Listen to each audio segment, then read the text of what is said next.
नमस्कार, स्वागत है आपका एग्जामशाला के यूट्यूब चैनल में। मेरा नाम है हिमांशु। आज है 14 में। तो चलिए स्टार्ट करते हैं आज के करंट अफेयर एमसीक्यूज। यहाँ पे करंट अफेयर एमसीक्यू स्टार्ट करने से पहले कुछ क्वेश्चन है। ये क्वेश्चन 5 क्वेश्चन होंगे जो करंट के होंगे और आप इन क्वेश्चंस को अटेम्प्ट करने की कोशिश करिए। नहीं आता तो कोई बात नहीं, लेकिन कोशिश जरूर करिए। ठीक है, जब आप वीडियो देख रहे हो तो इस वीडियो को पॉज करने के बाद क्वेश्चंस को देखिए और अटेम्प्ट करने की कोशिश करिए। यहाँ पे पहला क्वेश्चन है, खेलो India universities games 2020 recently concluded in which city? Second question है, which ministry has recently launched multilingual Incredible India website? Third question है, which of the following has been the first country to make all forms of the public transport free? बढ़ते हैं हम लोग fourth question की तरफ। तो fourth question है, who has been appointed new finance secretary? Fifth question है, the government has approved a scheme for amalgamation of state-owned banks into 4. In 5 questions को आप पढ़िए और अटेम्प्ट करने की कोशिश करिए। बढ़ते हैं हम लोग पहले क्वेश्चन की तरफ। देखिए, पहला क्वेश्चन ये है, who has been appointed new chairman of CBSE? आपको ये बताना है कि अभी हाल ही में CBSE का चेयरमैन किसे बनाया गया है। तो देखिए, इसका सही जवाब है मनोज आहूजा, यानी ऑप्शन बी। अब थोड़ा सा हम लोग जान लेते हैं कि सीबीएसई के बारे में, यानी सीबीएसई क्या है। तो देखिए, सीबीएसई एक ऐसा इंस्टीट्यूट है, जिन लोगों ने आपके जो है 10-12 किया होगा वो लोग जानते होंगे। सीबीएसई इसका फुल फॉर्म होता है central board of secondary education. ये एक जो है एक ऐसी बॉडी है जो नेशनल लेवल पर बोर्ड ऑफ एजुकेशन प्रोवाइड करती है। अच्छा, नेशनल लेवल पर जो बोर्ड ऑफ एजुकेशन प्रोवाइड करती है फॉर पब्लिक, याद रखिएगा, for public and private schools both, इसके अंदर कंट्रोल किए जाते हैं। आपको ये भी पता होना चाहिए कि इसका फॉर्मेशन जो हुआ था वो 3 नवंबर 1962 को जो है आपका यहाँ पर फॉर्मेशन हुआ था। अच्छा, एक चीज और याद रखना कि कौन सी मिनिस्ट्री के अंदर आती है, तो ministry of human resource development के अंदर आती है। अब बढ़ते हैं हम लोग सेकेंड क्वेश्चन की तरफ। क्वेश्चन नंबर हमारा सेकेंड है, which social media platform to permit employees to work from home for indefinite period? आपको ये बताना है कि किस सोशल मीडिया प्लेटफॉर्म ने परमिट कर दिया है कि कोई भी एम्प्लॉय जो है अब अपने वर्क फ्रॉम होम करेगा इंडेफिनिट पीरियड से। तो आपको इसका जवाब देना है। देखिए, इसका सही आंसर है ट्विटर। ठीक है, ट्विटर ने अपने एम्प्लॉय को कर दिया है कि आप अपना जो है वर्क घर से करिए। हम थोड़ा सा इसके बारे में जान लेते हैं। आप लोगों को पता होगा, कई लोग ट्विटर चलाते भी होंगे। देखिए, ये एक ऐसी कंपनी है जो 2006 में फॉर्म हुई थी और इसके जो फाउंडर थे जिनका नाम था जैक डोर्सी, इनके साथ इनके कुछ जो है जो कलीग्स थे वो भी इसके फाउंडर थे। और अभी जो प्रेजेंट टाइम पर इनके चेयरमैन है उनका नाम है ओमिट कोर्डेस्तानी। ठीक है, कोर्डेस्टानी। और इनके सीईओ हैं जिनका नाम है जैक डोर्से। आपको सीईओ याद रखना है, थोड़ा सा ये इंपॉर्टेंट होता है, बाकी आपको कुछ याद रखने की जरूरत नहीं है। थोड़ा सा हम लोग बढ़ते हैं अगले क्वेश्चन की तरफ। क्वेश्चन नंबर हमारा थर्ड है,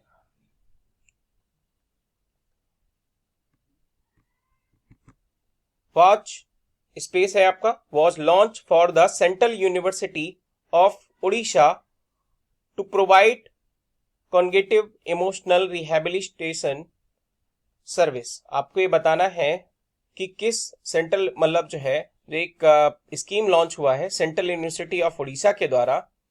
तो ये इसलिए लॉन्च हुआ है cognitive emotional of rehabilitation services के लिए। तो आपको ये बताना है इस स्कीम का क्या नाम है। देखिए, इस स्कीम का नाम है भरोसा। भरोसा एक जो है एक स्कीम लॉन्च की गई है जो central of university of Orissa की तरफ से। और इसका काम क्या होगा, थोड़ा सा कंटेक्ट के बारे में हम लोग जान लेते हैं। देखिए, कंटेक्ट ये है कि जो ह्यूमन रिसोर्स डेवलपमेंट के मिनिस्टर हैं हमारे, जिनका नाम है रमेश पोखरियाल निशंक, इन्होंने क्या किया है, एक भरोसा हेल्पलाइन जारी की है जिसका नंबर यहां पर आपको मेंशन किया गया है। यह है क्या कि जो अभी हाल ही में कोविड-19 से जो कोविड-19 जो है पेंडेमिक चल रहा है, इस दौरान जो डिफिकल्ट टाइम है और वहां पर जो भी स्टूडेंट्स हैं उड़ीसा यूनिवर्सिटी के, उनको इमोशनल रिहैबिलिटेशन देना, सर्विस देना, ताकि वो ज्यादा से ज्यादा डिप्रेस ना हो, डिस्ट्रेस ना ले। इसलिए ये भरोसा जो है हेल्पलाइन नंबर जारी किया गया है। आई होप आपको इसके बारे में थोड़ा सा समझ में आया होगा। बढ़ते हैं हम लोग अगले क्वेश्चन की तरफ। क्वेश्चन नंबर हमारा 4 है, अंडर जल जीवन mission which state government receive 680 crore rupees. आपको ये बताना है कि कौन से स्टेट गवर्नमेंट ने भी हाल ही में ये अमाउंट जल जीवन मिशन के लिए रिसीव किया है। तो देखिए इसका सही जवाब ये है हरियाणा और जम्मू कश्मीर। अब हरियाणा और जम्मू कश्मीर में ये जो है जल जीवन मिशन, यानी इसके लिए 680 करोड़ रुपए दिए गए हैं। थोड़ा सा हम लोग जान लेते हैं जल जीवन मिशन के बारे में। देखिए जल जीवन मिशन का मतलब, यहां पर एक जल शक्ति मंत्रालय जो है क्रिएट किया गया था। आपको कमेंट सेक्शन में मेंशन करके बताना है कि जल शक्ति मंत्रालय कब बनाया गया है, किस जो है ईयर में जल शक्ति मंत्रालय बनाया गया है, और उसके प्रेजेंट टाइम पर मिनिस्टर कौन है। थोड़ा सा इसको जो है आप सोचिएगा कि इसमें प्रेजेंट टाइम पर मिनिस्टर कौन है। टारगेट यहां पर आप कॉन्टेक्स्ट बता देते हैं कि देखिए जम्मू कश्मीर और हरियाणा गवर्नमेंट ने प्लान किया है कि हम 2022 तक हर घर में, यानी एवरी हाउस में हम लोग क्या पहुंचाएंगे, जल पहुंचाएंगे। तो ये है जल जीवन अभियान। आपको याद रखना है कौन सी मिनिस्ट्री के अंदर आता है, जल शक्ति मंत्रालय के अंतर्गत। हाल इसके कौन मिनिस्टर है ये आपका होमवर्क है, आप इसको मेंशन करिएगा कमेंट सेक्शन में। तो जल शक्ति मंत्रालय, और कब ये फॉर्म हुआ ये भी, ठीक है। अच्छा एक क्वेश्चन ये है कि जल शक्ति मंत्रालय के अंतर्गत हर घर जल, यानी हर घर जल का जो टारगेट रखा गया है, सभी के घर में रूरल इंडिया में जल प्रोवाइड यानी पानी प्रोवाइड करने का, तो वो कब तक रखा गया है, थोड़ा सा ये बताइएगा, ठीक है। बढ़ते हैं हम लोग अगले क्वेश्चन पर। क्वेश्चन नंबर हमारा 5 है, ऑन 12 में पीएम मोदी अनाउंसेस आत्मनिर्भर भारत अभियान, how much packages under this scheme. आपको ये हालांकि आंसर बताने की जरूरत नहीं, आपको पता होगा इसका आंसर, ठीक है। इसका आंसर सही है क्या, 20 लाख करोड़। अब इसका जो एक्सप्लेनेशन होगा वो हम लोग एक नया वीडियो जो है बनाएंगे, उस वीडियो में आपको जो है इसका एक्सप्लेनेशन देखने को मिलेगा। बढ़ते हैं हम लोग अगले क्वेश्चन पर। क्वेश्चन नंबर 6 है, what is the full form of CREA। आपको ये बताना है कि CREA का फुल फॉर्म क्या है। पढ़िए, देखिए पहला ऑप्शन है centre for research on energy and clean air. देखिए नेक्स्ट है control for research on energy and clean air. Third option है centre for reform on energy and clean air. Fourth option है centre for research on energy and clean air. तो देखिए इसका सही option है ए, यानी ए इसका सही ऑप्शन है, centre for research on energy and clean air. ये चर्चा में क्यों है इसके बारे में थोड़ा सा हम लोग कंटेक्स्ट जान लेते हैं। देखिए कंटेक्स्ट क्या है न्यूज में, यहाँ पर ये एक ऐसा इंस्टीट्यूट है जो इंस्टीट्यूट अभी हाल ही में उसने एक सर्वे करके बताया है कि इंडिया में जो कार्बन डाइऑक्साइड का एमिशन है, यानी CO2 का जो एमिशन है, वो 15% मार्च में और 30% लगभग अप्रैल में उसका जो एमिशन है यानी उत्सर्जन वो काफी ज्यादा कम हो गया है, ठीक है। क्यों कम हुआ है, क्योंकि अभी हाल ही में बताया गया है कि अभी ऑयल और गैस और कोल का कंजम्पशन बहुत ज्यादा डिक्लाइन हुआ है, जिसकी वजह से कार्बन डाइऑक्साइड का एमिशन भी बहुत ज्यादा कम हो गया है। ये पिछले साल की तुलना में 30 मिलियन टन यानी 30 मिलियन टन जो है पिछले साल की तुलना में CO2 का जो कंजम्पशन एमिशन वो काफी कम हुआ है, ठीक है। तो यहां पर आप ये देखेंगे, इसलिए जो है CREA चर्चा में रहा।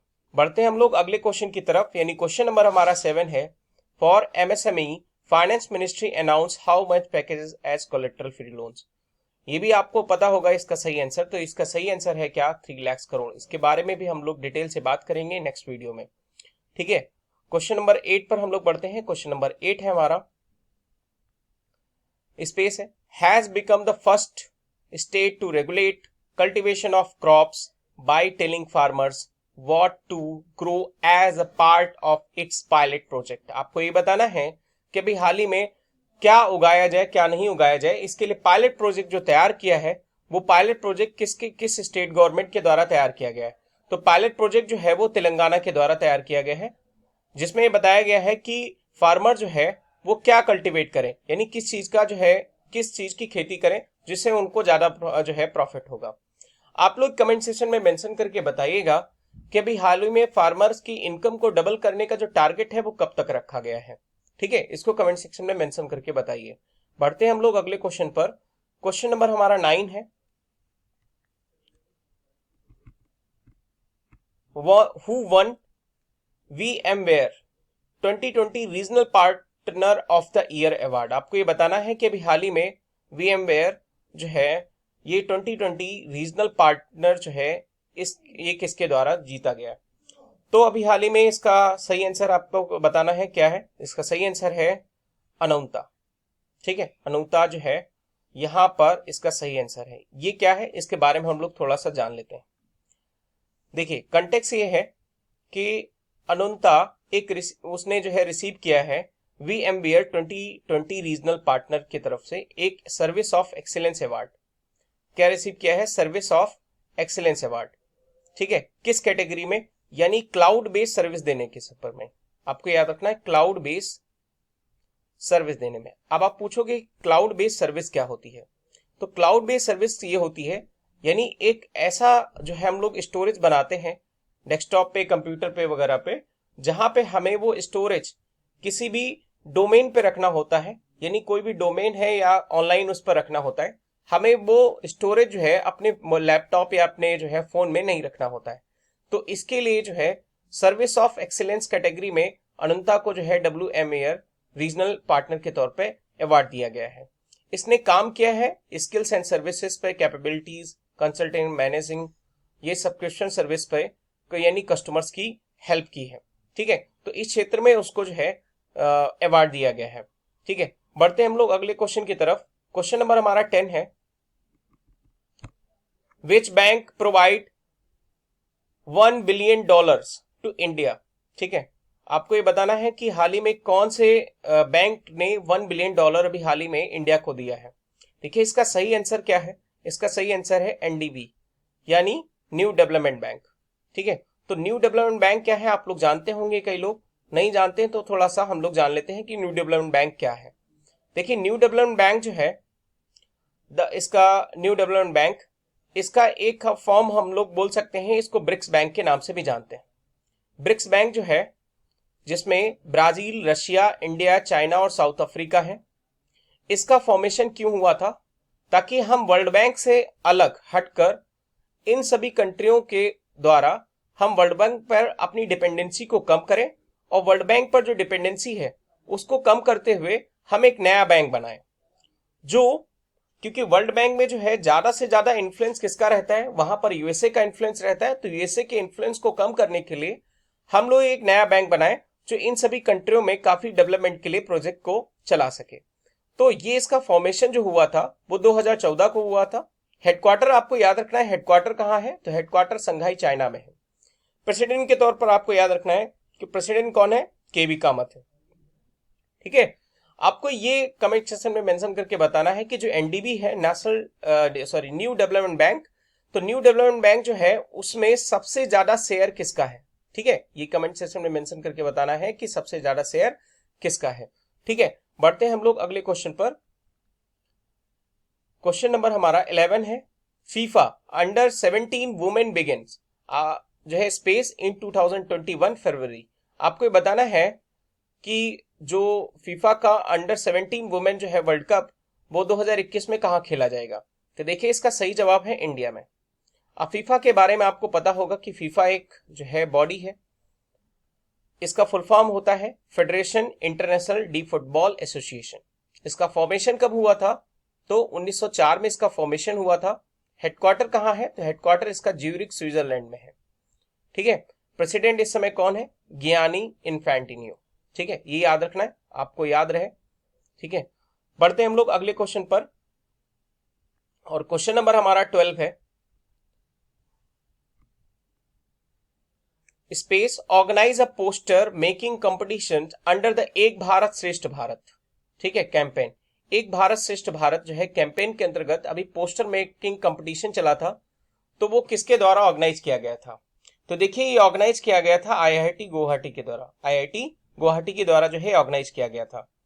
ठीक है, एक भारत श्रेष्ठ भारत, आपको एक कमेंट सेक्शन में मेंशन करके बताना है कि एक भारत श्रेष्ठ भारत जो प्रोजेक्ट है वो किस मिनिस्ट्री के अंतर्गत चलाया जाता है। इसके बारे में थोड़ा सा हम लोग बता देते हैं कि एक भारत श्रेष्ठ भारत है क्या।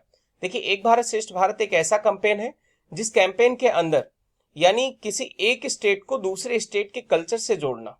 ठीक है, मान लो आप पंजाब में रहते हैं, तमिलनाडु का कल्चर नहीं जानते, तो यहां पर हम लोग जो है कल्चरली उसको क्या करेंगे, यूनाइट करने की कोशिश करेंगे। आपको बताना है कि कौन सी मिनिस्ट्री के अंतर्गत काम करते हैं। बढ़ते हैं हम लोग अगले क्वेश्चन पर। क्वेश्चन नंबर हमारा 13 है। 13 क्वेश्चंस।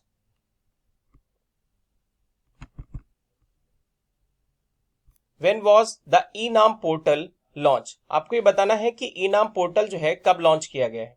तो इसका देखिए हम लोगों ने कमेंट सेक्शन में बताया था कि ई-नाम पोर्टल जो है वो 2016 में लॉन्च हुआ। किसी ने बताया था कि 2016 में, ये कल हमने जो है वीडियो में डिस्कस किया था कि ई-नाम पोर्टल जो है 2016 में लॉन्च हुआ था। इसका फुल फॉर्म क्या होता है? Electronic national agriculture market. कल के वीडियो में हम लोगों ने डिस्कस किया था इसके बारे में।